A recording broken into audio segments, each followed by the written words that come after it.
तो स्वागत है आपका एक बार फिर से आपके अपने YouTube चैनल टीचर्स क्लासेस में। तो दोस्तों, ये है आज का quote. Education is not the preparation for life, education is life itself. शिक्षा जीवन की तैयारी नहीं है, शिक्षा ही जीवन है। दोस्तों, हमारी आज की क्लास का टॉपिक है organisation of shoot apical meristem. हमने पिछली क्लास में कुछ थ्योरीज पढ़ी थी SAM की, सैम की, और कुछ और थ्योरीज को हम आज देखने वाले हैं। आगे बढ़ने से पहले दोस्तों, अगर आप हमारे चैनल पर नए हैं तो इस चैनल को सब्सक्राइब कीजिए और दोस्तों बेल आइकन को दबाना ना भूलिए ताकि आपको हमारे लेटेस्ट अपडेट एकदम सही समय पे मिल सके। तो चलिए दोस्तों, शुरू करते हैं। अब तक हमने tunica corpus theory, histogen theory और हिस्टोजेनिक लेयर थ्योरी पढ़ी है। आज हम एक और थ्योरी पढ़ेंगे, mantle core theory. Mantle core theory Popham और चान के द्वारा 1950 में दी गई थी। इन्होंने भी दो लेयर्स के बारे में बताया। जिस प्रकार से ट्यूनिका और कार्पस थ्योरी थी, उसमें भी दो लेयर्स के बारे में बात की गई थी। इसी प्रकार से इस थ्योरी में भी दो लेयर्स के बारे में बात की गई। एक थी मेंटल और दूसरी लेयर को कहा गया कोर। मेंटल जो है वो आउटर वॉल थी, यानी कि बाहरी वॉल थी। एक तरह से आप अगर यहां पर यूं देखें, ये हो गई हमारी मेंटल, ठीक है। और कोर जो है वो अंदर की परत थी। मेंटल की जो लेयर थी वो गुंबद के आकार की थी। यानी कि अगर आपने ताजमहल देख रखा है तो ताजमहल का जो ऊपरी सिरा है कुछ इस प्रकार का, ये होता है गुंबद। तो जो मेंटल की कोशिकाएं थी ये गुंबद के आकार की थी। अब देखिए दोस्तों, यहां पर इस डायग्राम में आपको दिख रहा होगा, ये जो बाहरी परत है गुंबद के आकार की परत, इसे पोफाम और चान ने मेंटल कहा, जबकि ये जो अंदर की परत थी इसे इन्होंने कोर कहा। और इस कोर में इन्होंने तीन रीजन बताए, तीन और क्षेत्र बताए। कोर के अंदर जो कोशिकाएं थी ये अपनतिक रूप से विभाजित हो रही थी, एंटीक्लाइनली डिवाइड हो रही थी। अब एंटीक्लाइनल डिवीजन क्या होता है ये हम आपको बता चुके हैं। अगर आप लोगों में से कोई यहाँ नया है तो वो पिछली क्लासेस में जाके उसे पढ़ सकता है। कोर मध्य भाग को कहा जाता है और इस भाग में अपनतिक विभाजन होता है। इस भाग में तीन क्षेत्र पाए जाते हैं, तीन रीजन पाए जाते हैं। सबसे पहला रीजन है सब एपिकल मेरिस्टेम, उसके नीचे पेरिफेरल मेरिस्टेम यानी कि परिधीय विभजयोतक, और उसके नीचे सेंट्रल मेरिस्टेम यानी कि केंद्रीय विभजयोतक पाया जाता है। हम एक एक करके इन तीनों क्षेत्रों को देखेंगे। सब एपिकल मेरिस्टेम जो होता है ये बाहरी क्षेत्र होता है और बहुत कम विभाजित क्षेत्र होता है, मतलब इसमें विभाजन जो है वो बहुत कम होता है। जबकि जो हमारा पेरिफेरल मेरिस्टेम होता है ये मिड यानी कि मध्य भाग में पाया जाता है और ये क्षेत्र विभाजन के द्वारा कॉर्टेक्स और कैम्बियम बनाता है।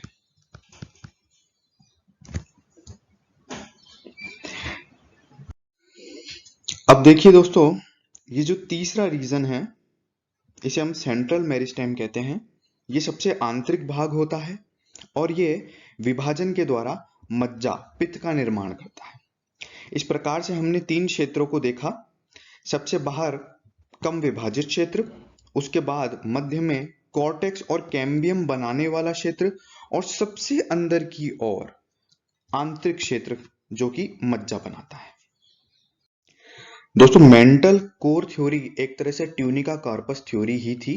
जिस प्रकार से ट्यूनिका कार्पस थ्योरी में दो लेयर्स ट्यूनिका और कार्पस के बारे में बताया गया था, उसी प्रकार से मेंटल कोर थ्योरी में दो लेयर्स के बारे में बताया गया। अब मेंटल कोर थ्योरी के बाद में एक और थ्योरी आती है जो है फ्रेंच स्कूल कॉन्सेप्ट। ये कॉन्सेप्ट 3 साइंटिस्टों के द्वारा दिया गया था, प्लांटफोल, बुवेट और कैम्फोर्ड। इन्होंने बोला कि एपिकल मेरिस्टेम यानी कि जो शीर्ष विभज्योतक है, शीर्ष विभज्योतक, इसके 3 क्षेत्र होते हैं, 3 इसमें सक्रिय क्षेत्र पाए जाते हैं। वो क्षेत्र कौन कौन से हैं? सबसे पहला क्षेत्र है परिधीय सक्रिय क्षेत्र। इसके बाद में एक और आता है जिसे हम कहते हैं वेटिंग मेरिस्टेम, और उसके बाद में आता है पिथ मेरिस्टेम। इन तीनों क्षेत्रों को अब हम एक एक करके पढ़ेंगे। परिधीय सक्रिय क्षेत्र एपिडर्मिस, कॉर्टेक्स और एंडोडर्मिस का निर्माण करता है। बाह्य त्वचा, अंतः त्वचा और वल्कुट लिख देते हैं हम आपके लिए यहां पे। बाह्य त्वचा, वल्कुट और अंतः त्वचा, इनका निर्माण कौन करता है? Peripheral active zone. अब देखिए दोस्तों, इस डायग्राम में आपको 3 रीजन्स दिख रहे हैं। ये जो नाम है तीनों, ये फ्रेंच नेम है। हम इनके आगे यहाँ पे हिंदी में या इंग्लिश में लिख देंगे नेम, जिससे आपको कोई दिक्कत ना हो। यहाँ पर NU इनिशियल जो है, इसे पेरिफेरल एक्टिव जोन कहा गया। ये जो मेरिस्टेम्ड अटेंट है, इसे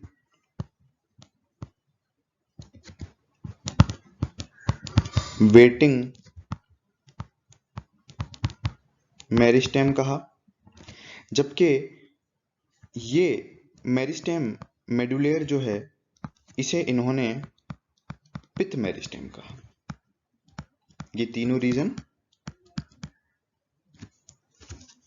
पेरिफेरल एक्टिव जोन, इन्होंने पेरिफेरल एक्टिव जोन के बारे में बताया था कि बाह्य परिधीय टिश्यूज होते हैं। ये अधिचर्म, वल्कुट और अंतस त्वचा का निर्माण करते हैं, यानी कि एपिडर्मिस, कॉर्टेक्स और एंडोडर्मिस का निर्माण करते हैं। जबकि हमारा जो वेटिंग मेरिस्टेम होता है, जो दूसरे नंबर पर पाया जाता है, और उसके बाद में ये जो पिथ मेरिस्टेम है, ये तीसरे नंबर पर पाया जाता है।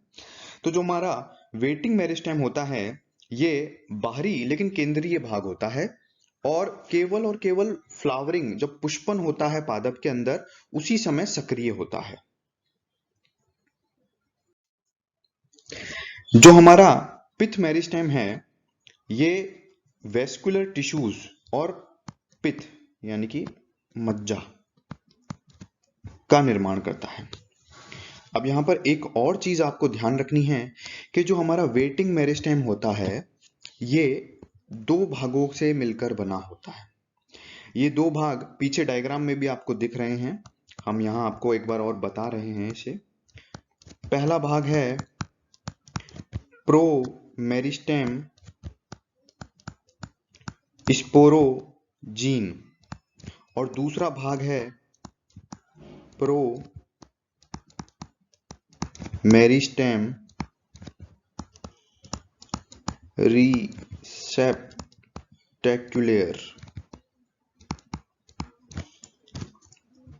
तो हमारा जो वेटिंग मेरिस्टेम है, ये 2 भागों से मिलकर बना होता है, और केवल पुष्पन के दौरान ही सक्रिय होता है। अब देखिए दोस्तों, अगले जो साइंटिस्ट आए वो थे न्यूमैन। इन्होंने अपना एक अलग कॉन्सेप्ट दिया 1961 में। इन्होंने वो जो प्रारंभिक कोशिका थी, जिसके बारे में हमने बात की थी कि जो प्रारंभिक कोशिका होती है, वो संपूर्ण पादप शरीर का निर्माण करती है। अगर आपको एपिकल सेल थ्योरी याद हो तो हमने सबसे पहले जो थ्योरी पढ़ी थी वो थी एपिकल सेल थ्योरी।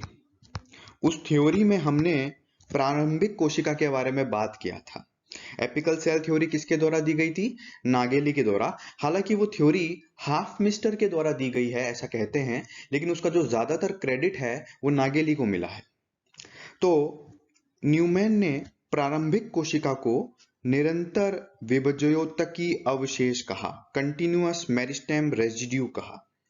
इन्होंने बताया कि कोई भी जो शूट एपेक्स होता है, जो पादप शरीर होता है, उसमें 3 ऑर्गेनाइजेशंस पाए जाते हैं, 3 संगठन पाए जाते हैं इन उत्तकों के। वो संगठन कौन कौन से थे उन्हें भी हम एक बार देख लेते हैं। पहला मोनोप्लेक्स, दूसरा उन्होंने जो बताया वो सिंप्लेक्स, और तीसरा डुप्लेक्स। उन्होंने कहा कि अलग अलग पादप समुदाय में कुछ इस प्रकार के संगठन पाए जाते हैं, और ये जो उत्तक संगठन हैं ये आगे जाकर उस पादप की संरचना का निर्माण करते हैं, उसकी वृद्धि में सहायता करते हैं। अब देखिए, ये जो मोनोप्लेक्स प्रकार का संगठन है ये फर्न और उससे संबंधित प्रजातियों में पाया जाता है। फर्न यानी कि टेरिडोफाइट्स। तो फर्न और उससे संबंधित प्रजातियों में किस प्रकार का संगठन पाया जाता है? मोनोप्लेक्स प्रकार का संगठन पाया जाता है। दूसरा है सिंप्लेक्स प्रकार। ये किन में पाया जाता है? जिम्नोस्पर्म में पाया जाता है। इसमें एक या अधिक परतें परिणतिक या अपनतिक विभाजन के साथ पाई जाती हैं। या तो इनमें परिणतिक विभाजन होगा या अपनतिक विभाजन होगा। जबकि जो हमारा तीसरा टाइप है डुप्लेक्स टाइप, ये किन में पाया जाता है? एंजियोस्पर्म में पाया जाता है और दोहरी परत में पाया जाता है, या इससे अधिक परतें पाई जाएगी। जिम्नोस्पर्म में इनकी एक ही परत पाई जा रही थी सिंप्लेक्स प्रकार की, जबकि जो डुप्लेक्स प्रकार है जो एंजियोस्पर्म में पाया जाता है, इनमें इनकी कितनी परत पाई जा रही है? 2 परत पाई जा रही है।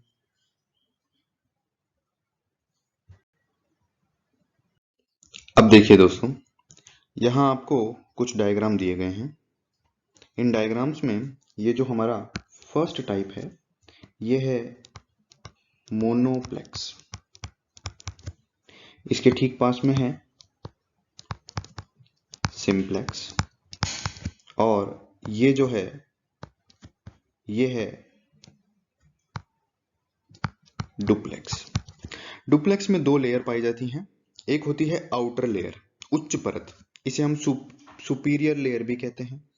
ये अपनतिक रूप से विभाजित होती है, एंटीक्लाइनली डिवाइड होती है। ये जो आप यहाँ पर देख रहे हैं, तो ये जो परत होंगी यहाँ पर, ये सुपीरियर लेयर कहलाएगी, जो केवल और केवल एंटीक्लाइनली डिवाइड होती है। एंटीक्लाइनल डिवीजन मैंने आपको बताया था। और ये जो दूसरी परत होगी ये इनर मोस्ट लेयर कहलाएगी, यानी कि आंतरिक परत कहलाएगी। ये दोनों तलों में विभाजित होगी, यानी कि अपनतिक रूप से भी विभाजित होगी और परिणतिक रूप से भी विभाजित होगी। जो मोनोप्लेक्स होता है इसकी सेल्स अंदर की ओर पॉइंटेड होती है, यानी कि अगर ये विभाजन करेंगी तो नई सेल्स जो हैं इस तरफ बनेंगी, और इस प्रकार से पादप के स्टेम की लंबाई में वृद्धि होती जाएगी। स्तंभ जो होता है इसकी लंबाई में वृद्धि होती जाएगी। हमारा जो सिंप्लेक्स प्रकार का है जो कि जिम्नोस्पर्म में पाया जाता है, इसकी कोशिकाओं में अपनतिक और परिणतिक दोनों ही प्रकार के विभाजन होते हैं। जबकि हमारा जो डुप्लेक्स टाइप है ये केवल एंजियोस्पर्म में पाया जाता है, और इसमें 2 लेयर्स पाई जाती हैं जिनके बारे में हमने आपको अभी बताया है।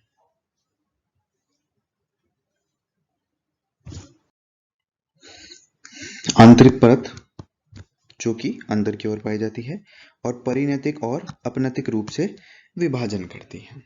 किस में पाई जाती है? डुप्लेक्स में पाई जाती है। डुप्लेक्स प्रकार जो है वो किस में पाया जाता है?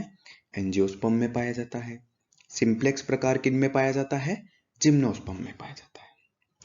तो इस प्रकार से दोस्तों हमारी जो 7 थ्योरीज थी, जो प्ररोह शिखाग्र का संगठन समझा रही थी, ऑर्गेनाइजेशन ऑफ शूट एपेक्स को समझा रही थी, उन्हें हमने एक एक करके देखा।